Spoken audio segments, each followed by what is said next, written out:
وَلَقَدْ آتَيْنَاكَ، اور بلا شبہ ہم نے دیا ہے آپ کو سبعا من المثانی، 7 آیات،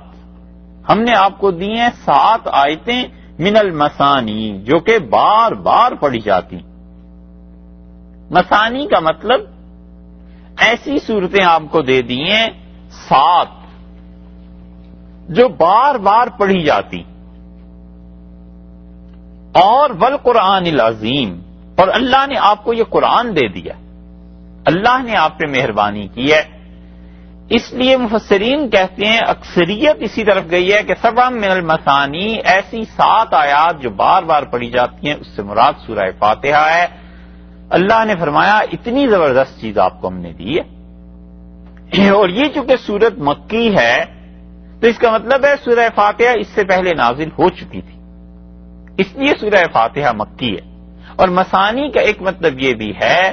کہ وہ چیز جو لوگوں کو آمادہ کرے، لے آئے، انقلابی چیز، ایسی 7 آیات دی ہیں کہ ان میں ایک انقلاب کا جہان برپا ہے، یعنی اللہ کی توحید ہے، اپنی عاجزی کا اعتراف ہے، خدا کے نیک بندوں کی راہ پہ چلنے کی دعا ہے، اللہ کی رحمت کا ذکر ہے، اور قیامت کے دن کا ذکر ہے۔ یہ سب چیزیں ہم نے اس میں بیان کر دی، یا آپ کے لیے ہم نے تھوڑی کی مہربانی کی ہے۔ وَلَقَدْ آتَيْنَاكَ سَبْعًا مِّنَ الْمَثَانِي، ہم نے آپ کو دی ہیں 7 چیزیں، 7 آیات من المثانی جو کہ وظیفہ ہے، جو کہ پڑھی جاتی۔ بعض حضرات کا خیال یہ ہے کہ سبع من المثانی سے مراد قرآن پاک کی 7 ابتدائی صورتیں ہیں سورہ فاتحہ کو چھوڑ کے، یعنی سورہ بقرہ 1، آل عمران، نساء، مائدہ، انعام، اور اس کے بعد سورہ اعراف 6 ہو گئیں، اور 7ویں صورت وہ کہتے ہیں کہ سورہ اس کو انفال اور توبہ کو ملا کر یہ 7 صورتیں پوری ہیں جن کا اللہ نے ذکر فرمایا کہ ہم نے آپ کو دی ہیں۔ یہ 7 صورتیں ہیں جو پڑھی جاتی ہیں۔ اس صورت میں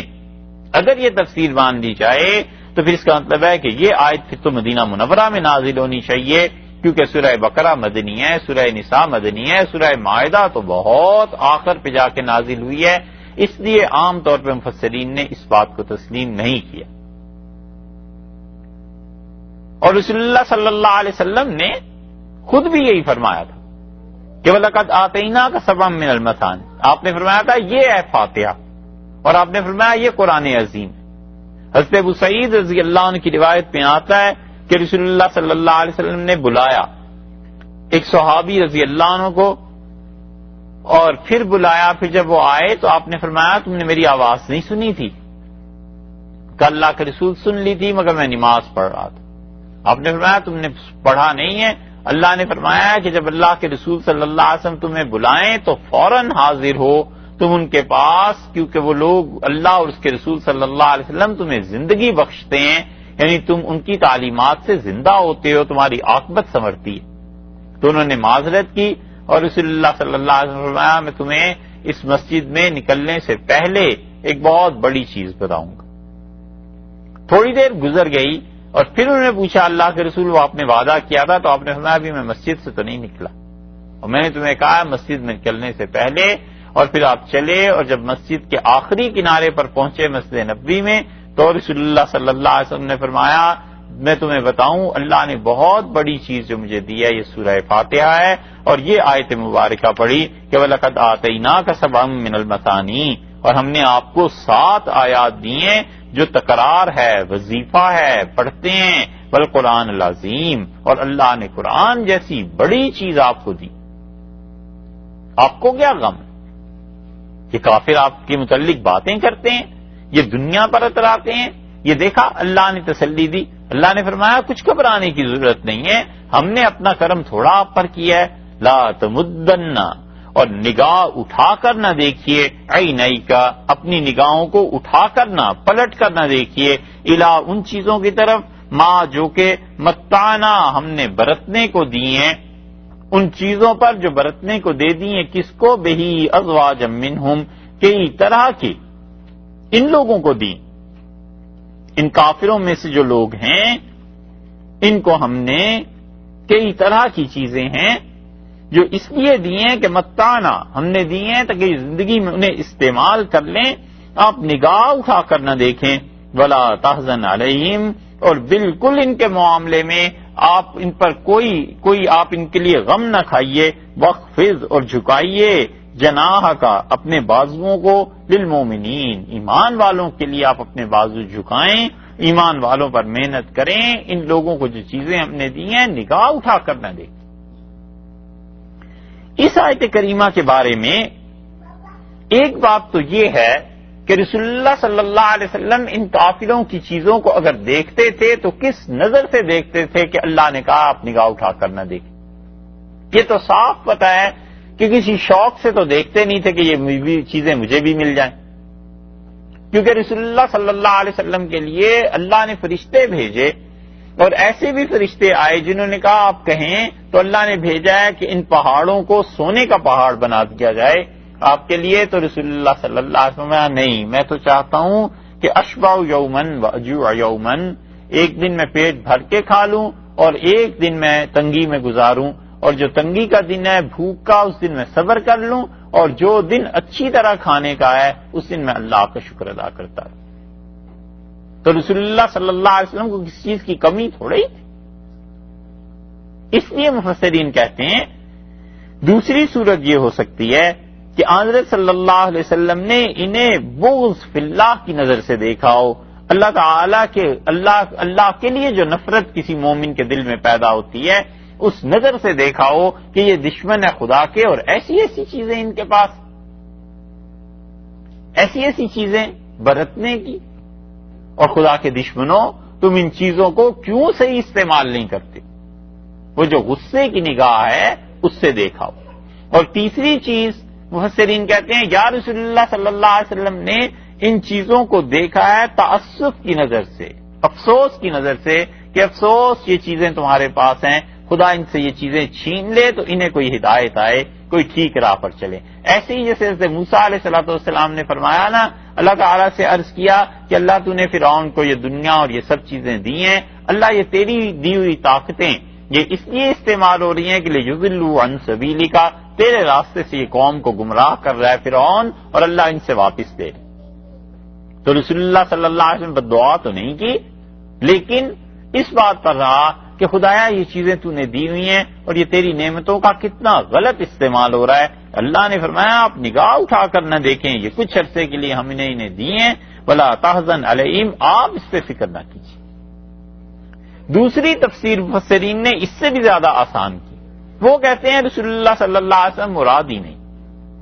کہتے ہیں ان کا تو معاملہ ہی نہیں ہے، ان کو مخاطب کر کے امت میں جتنے لوگ بھی خدا کے دین کی طرف لوگوں کو بلائیں گے، دعوت کا کام کریں گے، یہ ان کے لیے ہے کہ جتنی چیزیں کافروں کے پاس ہیں نا، تم نگاہ اٹھا کر بھی نہ دیکھنا کافروں کو ہم نے کیا کیا دیا ہے، کوئی ضرورت نہیں ہے، جو دین ہم نے تمہیں دیا ہے یہ دین سب چیزوں سے اعلیٰ ہے، سب چیزوں سے افضل۔ اسی لیے رسول اللہ صلی اللہ علیہ وسلم نے فرمایا کہ اللہ نے جس انسان کو قرآن پاک کی سمجھ دے دی تو وہ قرآن کے سمجھنے کے باوجود کسی دنیا کی چیز کو دیکھتا ہے اور وہ سمجھتا ہے کہ اس سے زیادہ انعام خدا نے کسی پر کیا ہے، فقد استصغر، تو اس نے قرآن کی توہین کی، اس نے اس علم کی توہین کی جو اللہ نے اسے دیا تھا۔ اسی لیے اللہ تعالیٰ نے پہلے سورہ فاتحہ کا ذکر کیا، قرآن کا ذکر کیا، اور فرمایا نگاہ اٹھا کر نہ دیکھو جو چیزیں ہم نے لوگوں کو دی ہیں، اپنی کتاب، اپنا کلام، ہماری اپنی چیز، اس سے بڑی نعمت دنیا میں کیا ہو سکتی ہے جو ہم کسی کو دیں؟ تمہیں اتنا کچھ دیا ہے قرآن سے اور تم دوسروں کی چیزوں پہ نظر کرنے لگے ہو کہ اسے اچھی دی ہیں۔ مت ایسے کرنا، اگر خدا کے دین کا کام کرنا ہے، اللہ کی کتاب کی طرف دعوت دینی ہے، تو پھر تم اپنی نظر اس پہ رکھو کہ اللہ نے تم پہ کیا کرم کیا۔ اسی اعتبار سے ایک اور حدیث بھی آئی ہے کہ رسول اللہ صلی اللہ علیہ وسلم نے فرمایا جس انسان کو اللہ نے قرآن کی سمجھ دے دی، خدا نے اس کی دونوں پسلیوں کے درمیان نبوت کو رکھ دیا، بس ایک ہی کسر رہ گئی ہے کہ اس پہ وحی نہیں آئے گی۔ تب یہ ہے کہ وہ نبی نہیں ہو گیا، اور نبوت کا دعویٰ علیہ باللہ اس کے لیے نہیں ہو گیا، نبوت تو نبی کریم صلی اللہ علیہ وسلم پہ ختم ہو گئی، باقی اس کو اللہ نے اتنی بڑی چیز سے نوازا ہے کہ نبوت کے علاوہ سب کچھ خدا نے اس کی پسلیوں کے درمیان میں دے دیا ہے، اللہ نے ایسے لوگوں کا کہا ہے کہ نگاہ اٹھا کر نہ دیکھو ان چیزوں کو جو میں نے لوگوں کو دی ہیں، ازواجم منہم، مختلف قسم کی چیزیں ہیں، اور دی کس دی ہیں؟ الی ما متعنا، برتنے کے لیے دی ہیں، کچھ دن برت لیں گے، اس کے بعد مر جائیں گے، چیزیں پیچھے رہ جائیں گی، ہم وارث ہو جائیں گے، ہم کسی اور کو بنا دیں گے ان کا وارث، ان چیزوں نے کون سا ہمیشہ رہنا؟ ولا تحزن علیہم، اور غم نہ کھائیے آپ، جب آپ نے اپنا کام کر دیا ہے اب غم کھانے کی کوئی ضرورت نہیں ہے،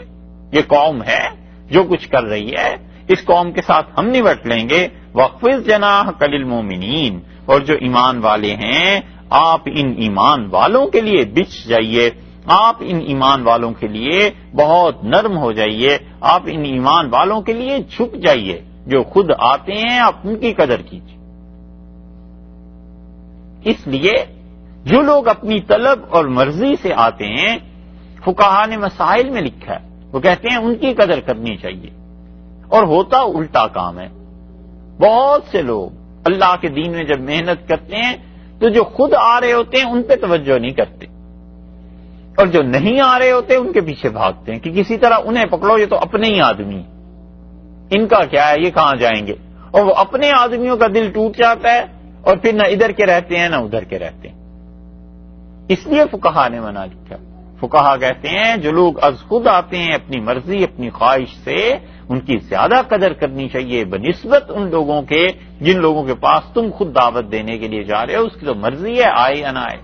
اور اس کا دلیل یہ بھی ہے کہ رسول اللہ صلی اللہ علیہ وسلم نے فرمایا ہے کہ جو ایمان والے آپ کے پاس آتے ہیں آپ اپنے بازو بچھا دیں ان کے لیے، یعنی نرمی، شفقت، محبت، ان چیزوں سے پیش آئیں۔ اور اس کی بہت بڑی دلیل 30ویں پارے میں بھی آئی ہے کہ اللہ تعالیٰ نے فرمایا ہے کہ اما من جاءک یسعی، اور جو آدمی خود دوڑ کے آپ کے پاس آتا ہے، وہو یخشی، اور وہ اللہ سے ڈرتا ہے، فانت عنہ تلہی، آپ اس سے منہ پھیر لیتے ہیں، آپ اس سے اپنا چہرہ مبارک ادھر ہٹا لیتے ہیں۔ اگر آپ اسے نصیحت کریں تو وہ زیادہ صحیح چیز ہے۔ کلا انہا تذکرہ، ہرگز ایسے نہیں چاہیے تھا، یہ قرآن تو نصیحت کی چیز ہے۔ سورہ انعام میں آیا اللہ نے فرمایا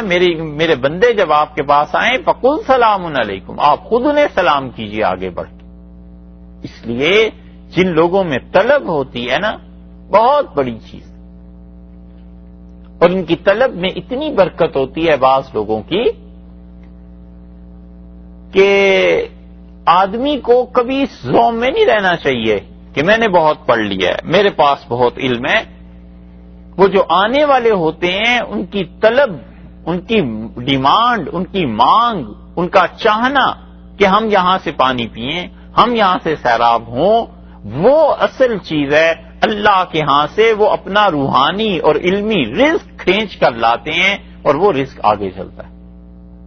اس لیے کوئی یہ سمجھے کہ میں بڑا آدمی ہوں، کچھ نہیں بھائی، تم تو اس سے زیادہ کوئی حیثیت نہیں رکھتے کہ جیسے نلکا ہوتا ہے، شدید دھوپ پڑ رہی ہوتی ہے، نلکے کو اگر زبان مل جائے تو کہے یار مجھے کھول دو، اوپر سے پانی آئے میں بھی ٹھنڈا ہو جاؤں گا، اور نلکا بچہ آ کے کھولتا ہے تو اوپر سے پانی آنا شروع ہو جاتا ہے۔ ایسے ہی ہے، طلب کی برکت سے آتا ہے۔ دودھ اللہ ہی نے دینا ہے، جب بچہ روتا ہے تو پھر ماں کو احساس ہوتا ہے، اور اللہ اس کے حصے کی غذا ماں میں بھیج دیتا ہے، نازل فرما دیتا ہے۔ بالکل اسی طرح جتنے بھی لوگ کام کرتے ہیں دین کا، بہت بڑا حصہ ان لوگوں کا ہے جو اپنی طلب سے آتے ہیں، ان کی طلب اللہ سے کھینچ کے لاتی ہے، ان کا چاہنا اللہ سے کھینچ کے لاتا ہے، ان کی ڈیمانڈ، ان کا تقاضا کہ ہم اس چیز کو سمجھیں، یہ اللہ سے لاتا ہے۔ تو قدر ان کی کرنی چاہیے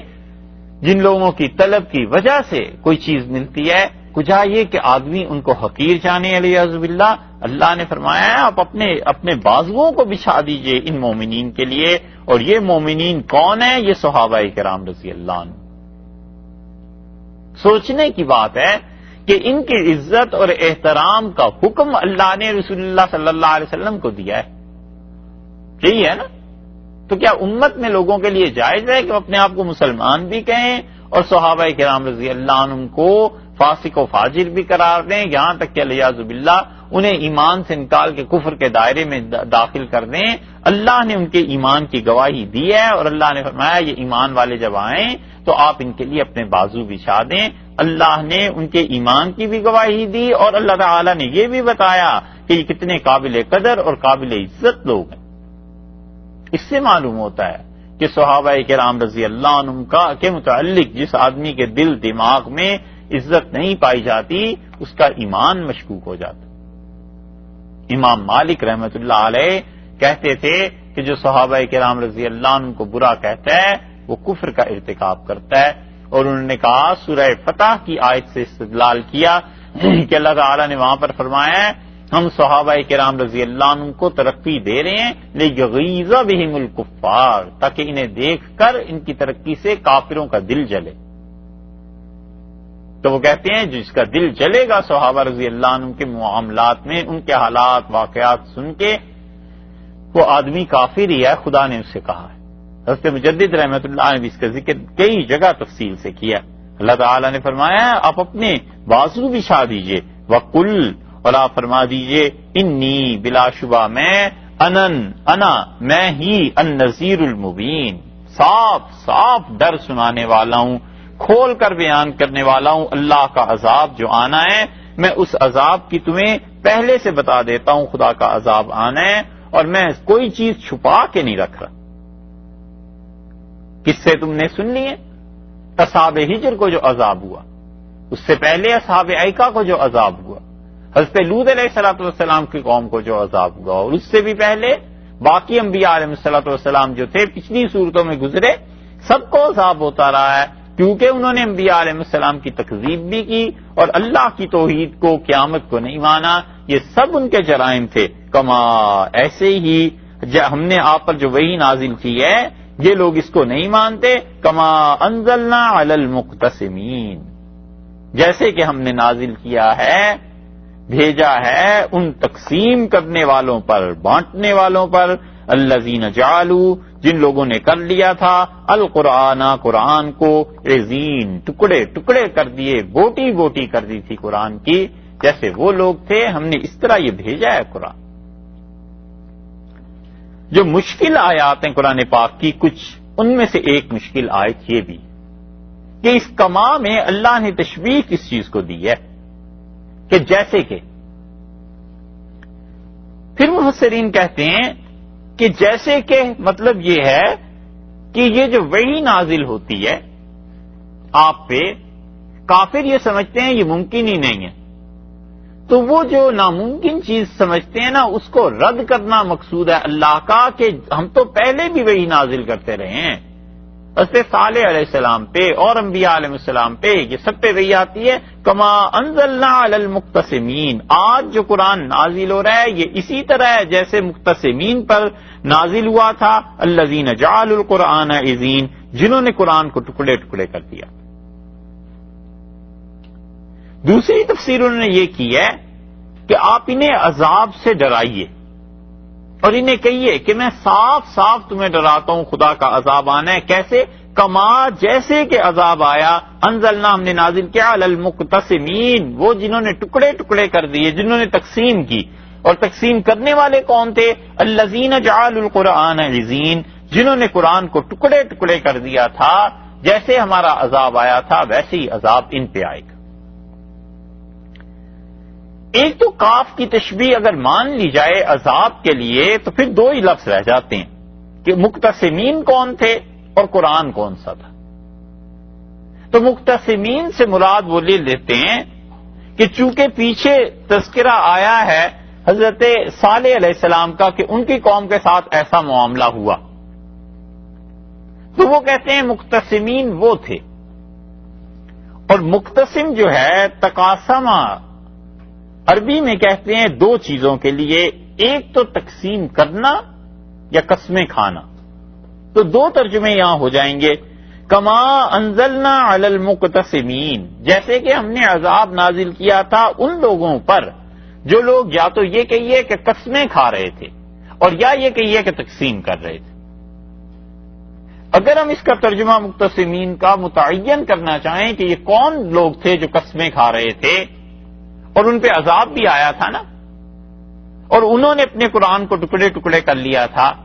تو اس کی تشریح کے لیے آپ دیکھیے 19ویں پارے میں سورہ نمل میں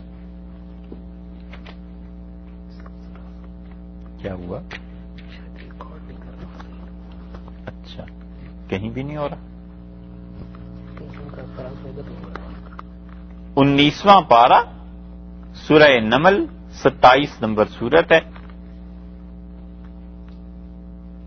اور اس میں 45 نمبر آیت دیکھیے۔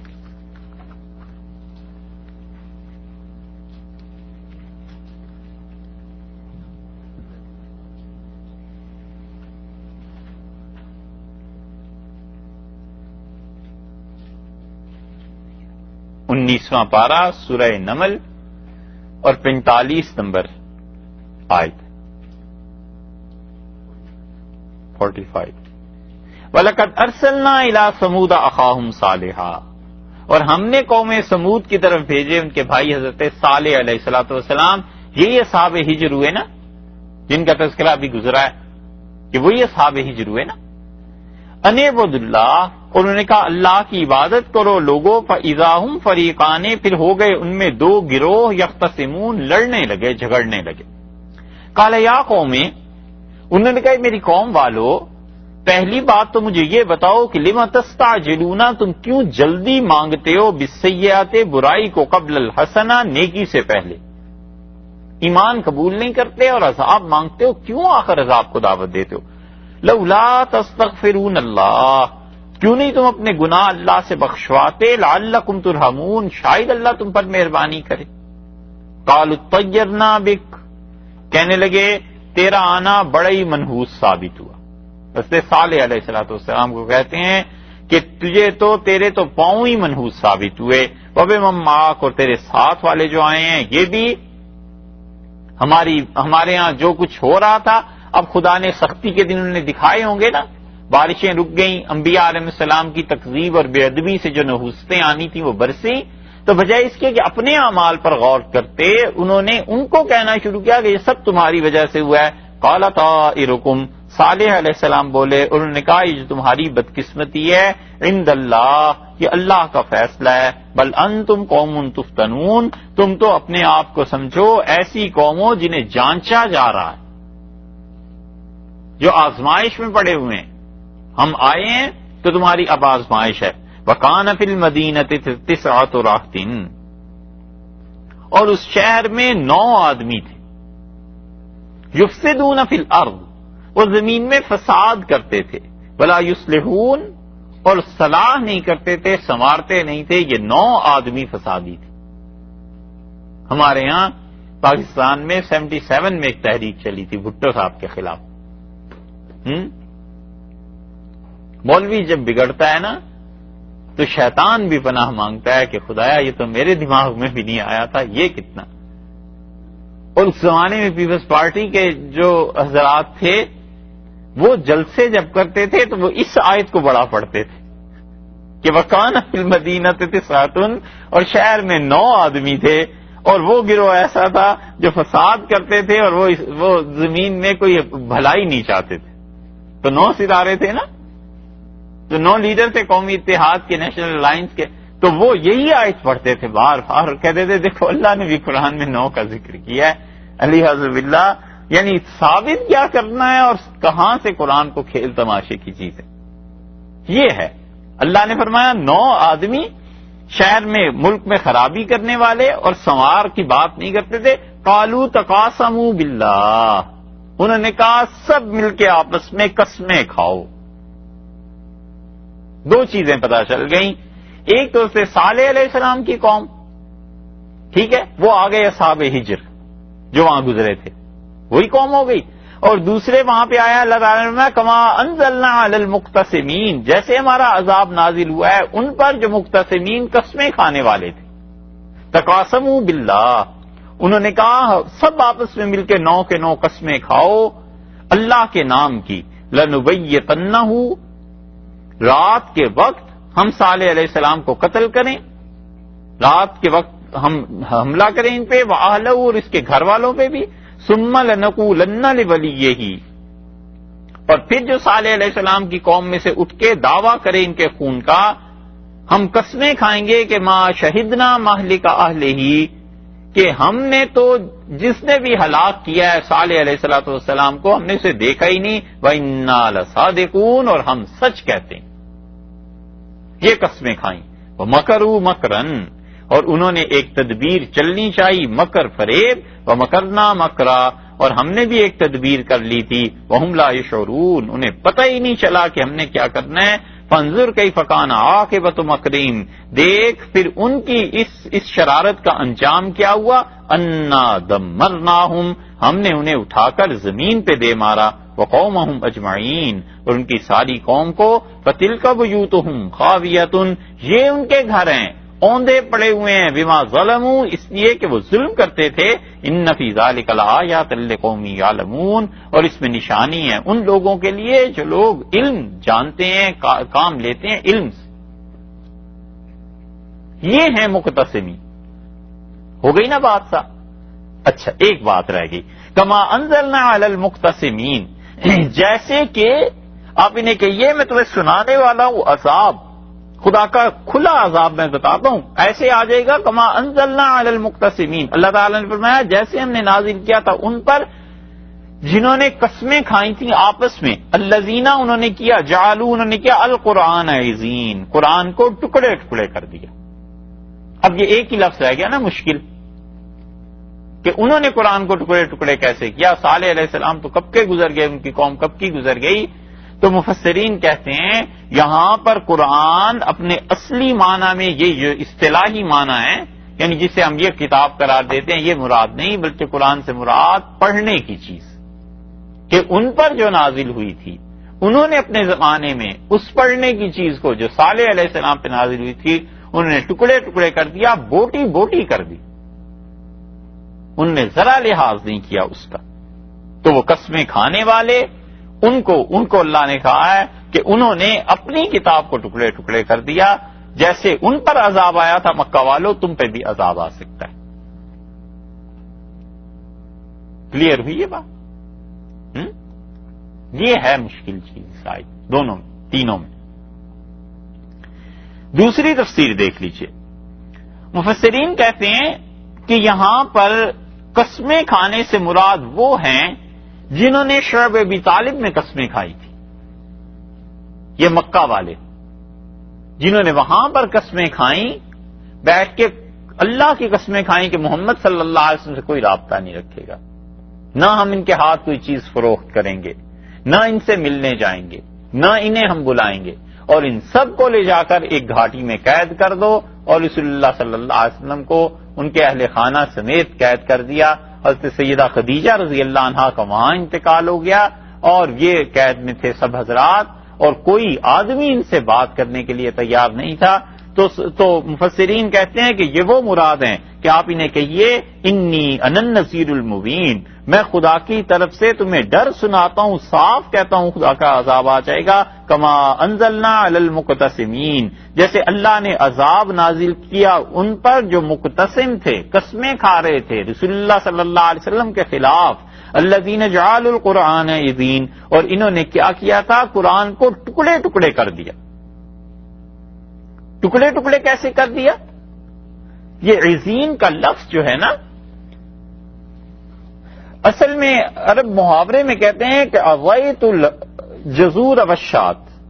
میں نے کیا کیا؟ اونٹ اور بکری کے ٹکڑے کر دیے، بوٹی بوٹی کر دی، اس کا گوشت بنا دیا۔ اللہ تعالیٰ نے اسی لفظ کو یہاں پر ارشاد فرمایا ہے کہ انہوں نے قرآن کو ٹکڑے ٹکڑے کر دیا۔ وہ کیا چیز نازل کی؟ اللہ نے عذاب نازل کیا ان پر جو قسمیں کھا رہے تھے وہاں پہ۔ تو خدا کا عذاب یہ تھا کہ ولید ابن مغیرہ 16 آدمی تھے، یہ مکہ مکرمہ میں رسول اللہ صلی اللہ علیہ وسلم کے خلاف یہ 16 آدمی تھے، اور یہ حج کے موقع پہ سب اپنے اپنے علاقے تقسیم کر لیتے تھے، مکہ مکرمہ کے دروازوں میں بیٹھ جاتے تھے، کہیں کوئی جہاں سے قافلے آتے تھے، اور ہر کسی کو آتے تھے جو بھی قافلے انہیں ویلکم بھی کرتے تھے، اور ساتھ کہتے تھے ہمارے شہر میں ایک آدمی ہے ایسا، اور پاگل ہے، دیوانہ ہے، اور وہ کہتا ہے اللہ کی طرف سے آیا ہوا ہے، بچنا اس سے کہیں تمہیں وہ آدمی خراب نہ کرتے۔ اور ان کا سرغنہ یہ ولید ابن مغیرہ، یہ کھڑا ہوتا تھا بیت اللہ کے پاس، تو جو کوئی آ کے پوچھتا تھا کہتے تھے لوگوں نے تمہیں سچ کہا ہے، اس آدمی سے بچنا، وگرنہ تم ان خداؤں پہ ایمان تمہارا ختم ہو جائے گا۔ اللہ نے فرمایا کہ خدا کا عذاب ان پر بھی آیا ہے۔ اللہ کے عذاب کا مطلب یہ ہے کہ اللہ تعالیٰ نے ان پر واقعی عذاب بھیجا، اور یہ بڑی بری طرح مرے، آگے چل کے آتا ہے۔ اور یہ رسول اللہ صلی اللہ علیہ وسلم کا مذاق اڑاتے تھے، اسی لیے 95 نمبر آیت میں جو ہے نا، انا کفینا کل مستہزئین، اور ہم کافی ہیں آپ کو ان لوگوں کے مقابلے میں جو آپ کا مذاق اڑاتے ہیں۔ یہ وہی تھے جو مقتسم تھے، وہی تھے جو مستہزئ تھے، وہی قسمیں کھاتے تھے، لوگوں کو روکتے تھے، اور وہی تھے وہاں قسمیں کھانے والے شعب ابی طالب میں، اور یہی لوگ تھے جنہوں نے رسول اللہ صلی اللہ علیہ وسلم کا مذاق اڑایا۔ الذین جعلوا القرآن عضین، انہوں نے قرآن کو کیا کیا؟ اللہ تعالی نے فرمایا کہ انہوں نے قرآن کو تقسیم کر دیا، قرآن کو ٹکڑے ٹکڑے کر دیا۔ اور ہوتا یہ تھا کہ الیاذ باللہ قرآن کا مذاق اڑاتے تھے، آپس میں بیٹھتے تھے، ٹھٹھے مذاق، کہتا تھا کون سی صورت نازل ہوئی ہے، دوسرا کہتا تھا دیکھو ان پہ صورتیں کیسی کیسی نازل ہوتی ہیں، ایک کا نام ہے گائے بکرا، ایک کا نام ہے عنکبوت مکڑی، ایک کا نام ہے مائدہ دسترخوان۔ پھر ہنستے تھے کہہ کے اور کہتا تھا اچھا اس طرح کرو، مائدہ تو میں لے لیتا ہوں، دسترخوان میرا اچھا رہے گا، تم بکرا لے لو، گائے تم لے لو، اور تم ایک اور صورت عنکبوت مکڑی تم لے لو، انعام تم لے لو، بہت سے مویشی تمہیں ملیں گے۔ یہ تھا ٹکڑے ٹکڑے کرنا قرآن کا، یا تو یہ ہے۔ اور بعض مفسرین کہتے ہیں کہ انہوں نے اللہ کے کلام کو ٹکڑے ٹکڑے کیا، کوئی کہتا تھا یہ سب جھوٹ ہے، کوئی کہتا تھا یہ سارے کا سارا جادو ہے، کوئی کہتا تھا یہ شاعری ہے۔ اس طرح ٹکڑے ٹکڑے انہوں نے کر دیا کہ قرآن پاک کو مختلف بےہودہ چیزوں میں الیاذ باللہ خدا کے کلام کو بانٹا۔ اور تیسری رائے مفسرین کی یہ ہے کہ وہ کہتے ہیں کہ جعل القرآن عضین، قرآن کے حصے ٹکڑے ٹکڑے کر دیے، سارے قرآن کا انکار نہیں کرتے تھے، جو اپنے مطلب کی تھی اسے مان لیتے تھے، جو اپنے مطلب کے علاوہ تھی کہتے تھے یہ غلط بات ہے۔ مثلا نبی کریم صلی اللہ علیہ وسلم قرآن پاک جب پڑھتے تھے اور اس میں اہل مکہ یا مکہ مکرمہ کی ابراہیم علیہ السلام کی تعریف تھی، اسے مان لیتے تھے کہ واقعی ہمارے جد امجد حضرت ابراہیم علیہ السلام ایسے ہی تھے، ایسے اچھے تھے، اور جو باقی قرآن میں اللہ کی ذات، اس کی صفات، یہ چیزیں اس کا وہ انکار کر دیتے تھے۔ اللہ نے فرمایا ہے ہمارا عذاب ان پر نازل ہونا ہے۔ وہ لوگ جو قرآن پاک جنہوں نے ٹکڑے ٹکڑے اسے کیا ہے، قرآن کی قسمیں کھاتے ہیں، یا جنہوں نے قسمیں کھائی ہیں یا ٹکڑے انہوں نے قرآن کے کر دیے ہیں، یہ تفسیر مفسرین نے تیسری کی۔ آ گئی، حل ہو گیا، ٹھیک ہے۔ فوربک، سو تیرے پروردگار کو قسم ہے، اللہ کو قسم ہے اس بات کی، کس چیز کی قسم ہے تیرے رب کی، لنسألنہم، ضرور ہم پوچھیں گے، یقیناً ہم ان سے دریافت کریں گے قیامت کے دن، اجمعین، ان سب سے پوچھیں گے۔ کیا پوچھیں گے؟ یہ نہیں ہے کہ اللہ تعالیٰ اس دن سے پوچھے گا کہ تم مسلمان ہو یا نہیں، وہ تو دار الجزا ہے، پوچھیں گے یعنی خبر لیں گے ان کی۔ اردو میں بھی بولتے ہیں کہ ذرا آئے تو میں اس سے پوچھتا ہوں، تو اس کا مطلب یہ ہوتا ہے کہ ہم اس کی خبر لیں گے، یہ کرتوت کیے کیا ہے۔ فوربک لنسألنہم اجمعین، اور ہاں تیرے پروردگار کو اس کی قسم ہے، یقیناً، لام جو ہے نا پھر اور تاکید کے لیے، لنسألنہم، ہم ان سے پوچھیں گے، اجمعین، ان سب سے پوچھیں گے۔ قرآن نے دونوں چیزوں پر زور دے دیا، ایک تو اللہ تعالیٰ نے اپنے نام کی قسم خود کھائی ہے کہ اللہ پوچھے گا، اور پھر لام کو بھی تاکید میں ذکر کر دیا کہ ضرور پوچھے گا، نسألن، اس کو بھی ذکر کیا کہ ضرور، اور پھر ان کے متعلق کہہ دیا کہ ان کافروں کو، اجمعین، تمام کے تمام، یعنی دوسری طرف یہ بھی بتا دیا کہ کوئی ایک بھی ان میں سے ایسا نہیں رہے گا جس سے اللہ یہ دریافت نہ کرے، کیا چیز، اما،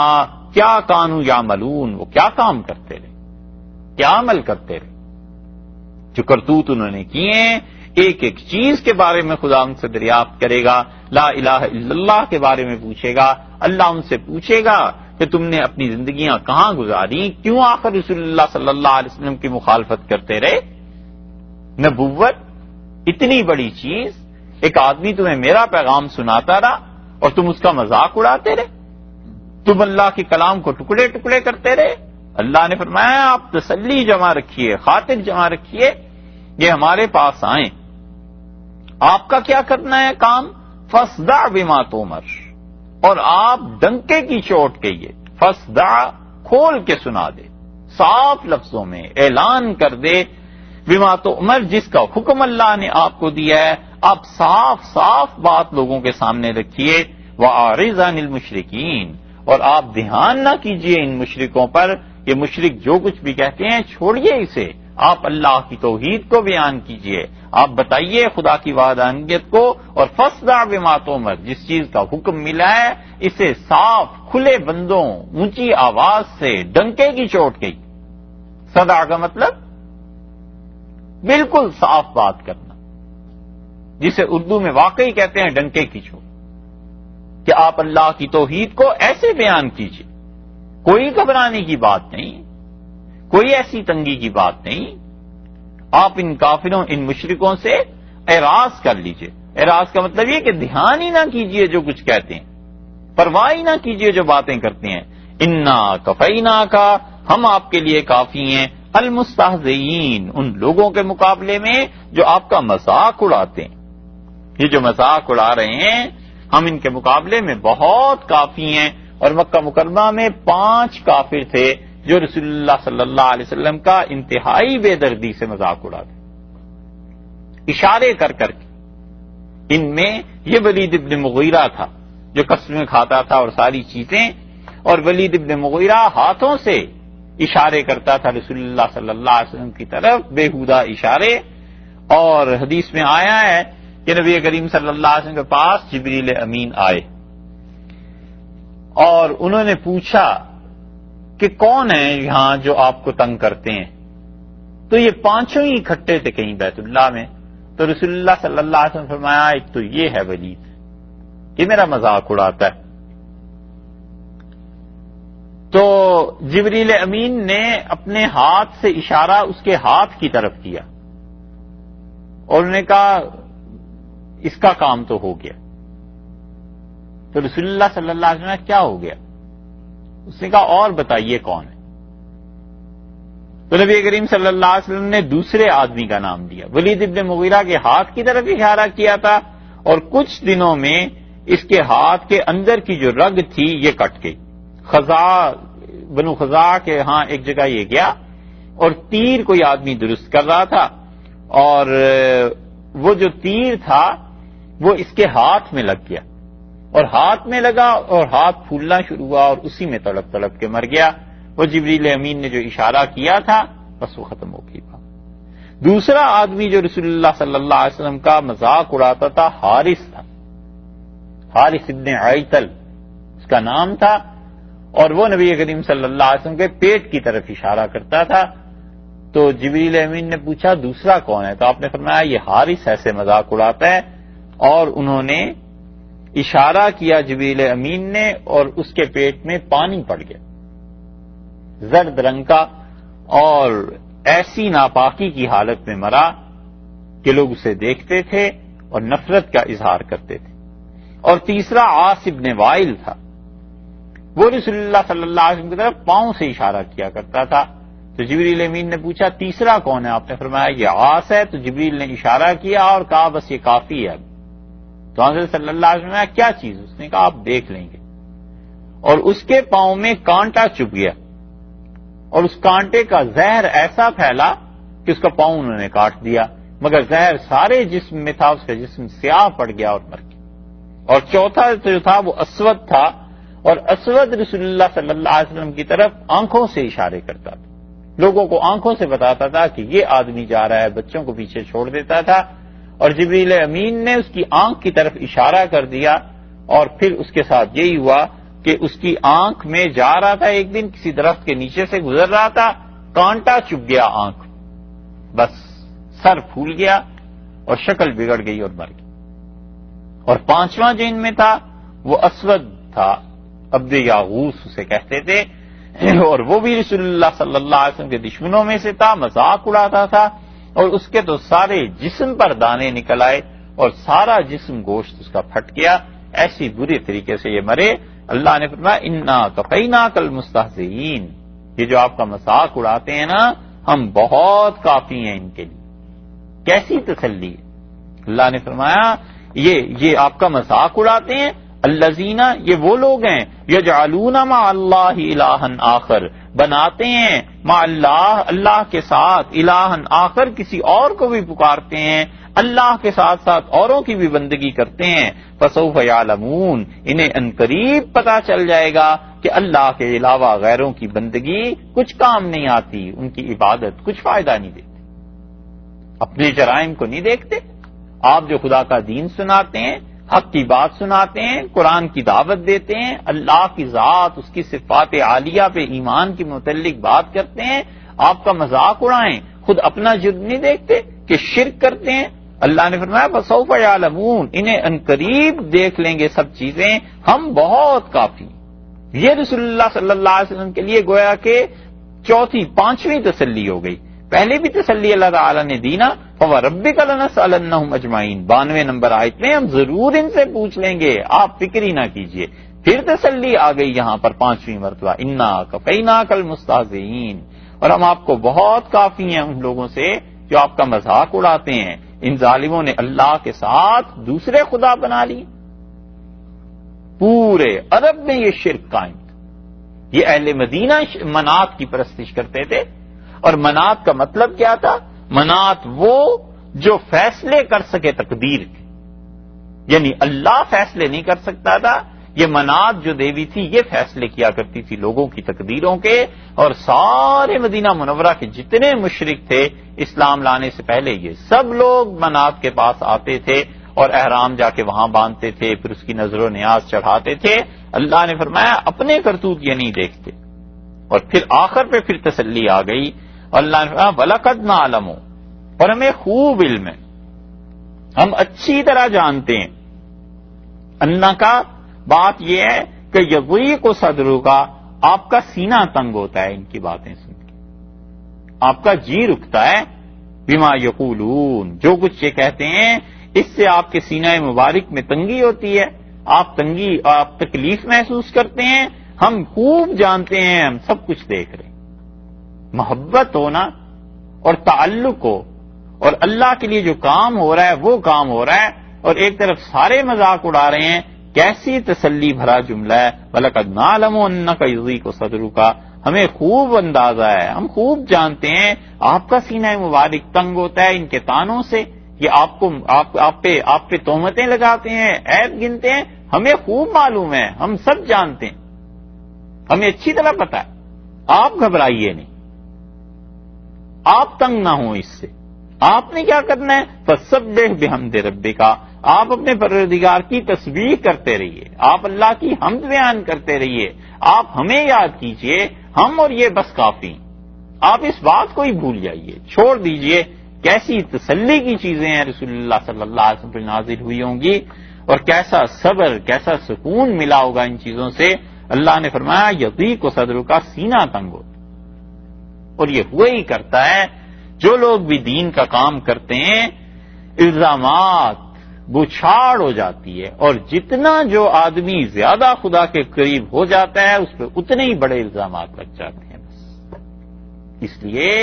کہ شیطان کسی طرح برداشت نہیں کرتا کہ یہ خدا کی توحید پھیلائے، یہ خدا کی طرف لوگوں کو بلائے۔ اسی لیے آگے چل کے سورہ نحل میں اللہ نے فرمایا ہے کہ ہمیں تاللہ لقد ارسلنا الی امم من قبلک، اللہ کو اس کی قسم ہے کہ آپ سے پہلے بھی رسول جو ہوتے رہے ہیں، شیطان ان کی امتوں کو ان کے سامنے لاتا رہا ہے، فہو ولیہم الیوم، آج ان مکہ والوں کا دوست ہے شیطان بن گیا ہے، اور یہ آپ کو تنگ کرنے آ گئے۔ تو آدمی ان آیات کو سوچے، نہ گھبرائے، خدا کے دین کا کام کرتا رہے، اللہ کی صحیح راہ کی طرف دعوت دیتا رہے۔ کیسے کیسے الزامات،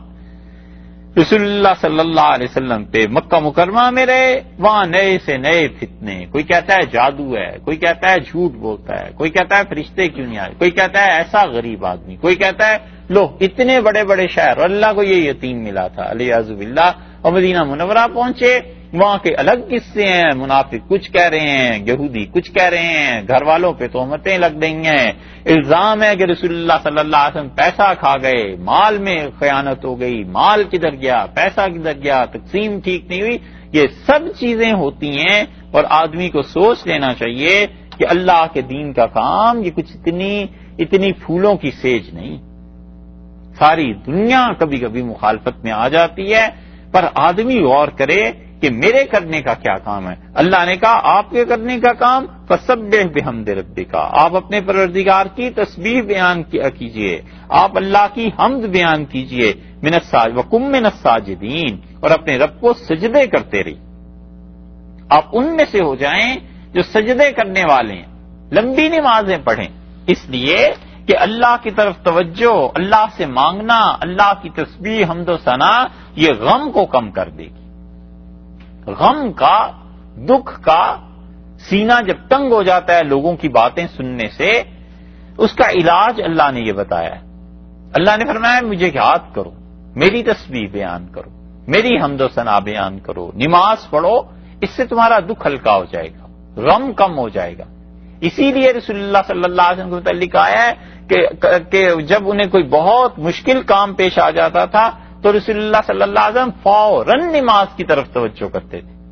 فوراً نماز پڑھنے لگ جاتے تھے۔ اللہ کا حکم یہی ہے کہ آپ سجدے کرتے رہیے اللہ کو، وَاعْبُدْ رَبَّكَ، اور اپنے رب کی عبادت کرتے ہی رہیے، حَتَّىٰ يَأْتِيَكَ الْيَقِينُ، یہاں تک کہ آپ کی وفات ہو جائے، وفات تک یعنی موت تک آپ کو اللہ ہی کو سجدہ کرنا ہے۔ جو آخری چیز یقین جب آتا ہے قرآن پاک میں بغیر کسی اضافت کے، تو اس سے مراد موت ہی ہوا کرتی ہے۔ حدیث میں بھی کئی جگہ یقین کا لفظ موت کے لیے استعمال ہوا ہے، اس لیے کہ وہ ایسی چیز ہے جس میں شک ہے ہی نہیں، جس کا کوئی انکار کر ہی نہیں سکتا۔ اللہ نے فرمایا اس وقت تک خدائی کی عبادت کرتے رہیے، اور یہاں دیکھیں تسبیح کو حمد کے ساتھ اللہ نے پھر ملا دیا، کئی جگہ پر ملے گا کہ اللہ اپنی تسبیح کو حمد کے ساتھ ملا دیتے ہیں۔ نماز کا آغاز ہے نا سبحانک اللہم و بحمدک، اللہ کی تسبیح بھی مل گئی، حمد بھی مل گئی، سبحان اللہ و بحمدہ، اللہ کی تسبیح بھی مل گئی، حمد بھی مل گئی۔ یہاں بھی حکم یہی ہوا کہ آپ اللہ کی تسبیح اور اس کے ساتھ ساتھ حمد دونوں چیزوں کو بیان کیجئے، کیونکہ تسبیح اللہ سے ان الزامات اور معائب کی تردید اور نفی کا نام ہے جو لوگ اللہ کے متعلق کہتے ہیں، اور تحمید حمد اللہ میں ان صفات اور ان چیزوں کے خوبیوں کے اسبات کا نام ہے جو انبیاء علیہ الصلوۃ والسلام، قرآن، سنت، حدیث یہ چیزیں سکھاتی ہے۔ تو مکمل خدا کی تعریف ہو جائے، یعنی خدا کے متعلق جو کچھ کہتے ہیں کافر اور مشرک اس کا بھی رد ہو جائے، اور اس کے ساتھ ساتھ اسبات بھی ہو جائے جو پازیٹو سائڈ ہے اس کی۔ اور یہ کب تک کام کرنا ہے اللہ کی عبادت کا؟ فرمایا یہاں تک کہ وفات ہو جائے، آخری لمحے تک اللہ کی عبادت مطلوب ہے کہ بندگی قائم رہے اور لوگ اللہ کی عبادت کرتے ہیں۔